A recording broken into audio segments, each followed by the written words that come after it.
Salam dostlar, bugün sizə Infobankas saytı barədə məlumat verəcəyik. Bu sayt maliyyə savadlılığının artırılması məqsədi ilə yaradılan bir saytdır. Sayta daxil oluruq. Gördüyümüz kimi saytda bankomatlar, əmanətlər, kreditlər, ödəniş terminalları və digər bölmələr yer alır ki, bu bölmələr vasitəsilə siz işinizi daha da asanlaşdıra bilərsiniz. Beləliklə ilk bölməmiz olan bankomatlar bölməsinə daxil oluruq və burada hər hansısa bir bankı seçirik. Məsələn, mən seçirəm Kapital Bankı.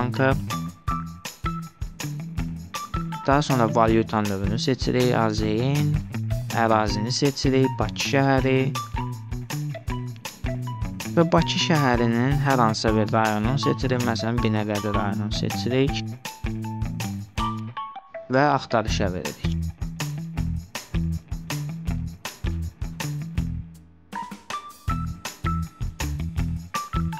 Gördüyünüz kimi Binəqədi rayonunda olan bütün terminallar axtarışda çıxdı.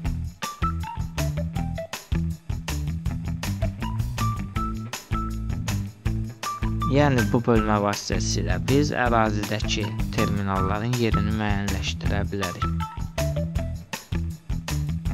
Növbəti bölməmiz əmanətlər bölməsidir. Bölməyə daxil oluruq və hər hansısa bankları seçirik, hansı ki, həmin banka biz əmanət qoymaq istəyirik.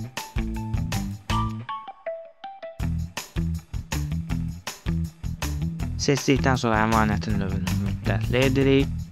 Valyuta növü yeni AZN, faizlərin ödənmə üsulu müddətinin sonunda. Ayları seçirik. Minimum faizi seçirik, maksimum faizi seçirik, 50 faizi.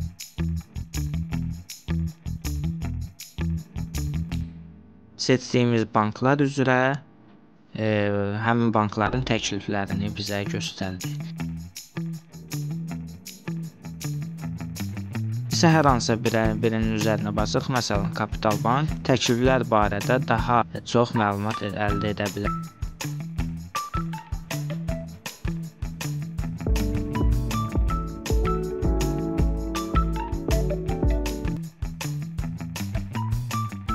Həmçinin saytda müqayisə də mövcuddur. Yəni iki bank arasındakı şərtləri müqayisə edə bilərik. Məsələn, Paşa Bankla Kapital Bankı seçdik, indi isə Bank Respublikanı seçdik, indi isə müqayisə edirik.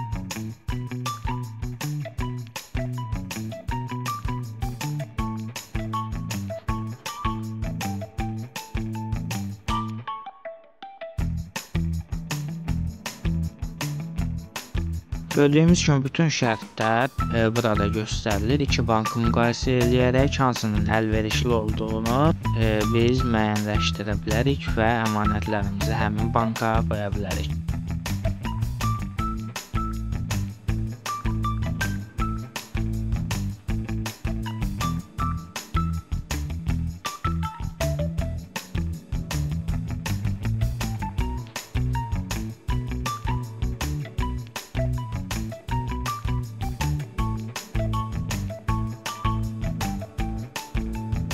Üçüncü bölmə isə kreditlər bölməsidir. Kreditlər bölməsinə daxil oluruq.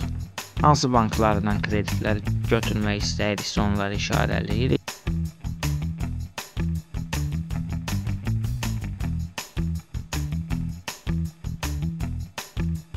Bank olmayan təşkilatları da buraya qeyd edə bilərik. Kreditin növünü seçirik. Məsələn, istehlak kreditini götürək biz. Valyutanın növünü yenə AZN olaraq seçirik. Kreditin mənbəyi bankın öz vəsaitləri hesabına. Tamam basırıq və kreditin minimum məbləği, müddəti, ilkin faiz dərəcəsi biz olduğu kimi saxlayırıq və axtarışa veririk.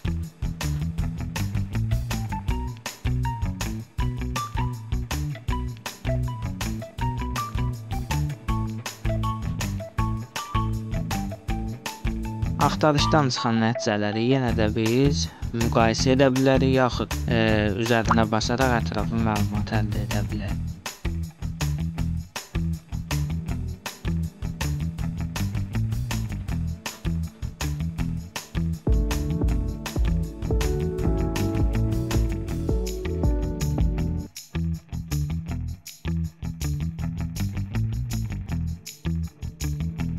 Bugünlük bu qədər dostlar. Daha çox belə videoların gəlməyini istəyirsinizsə, videonu bəyənməyi və kanala abunə olmağı unutmayın.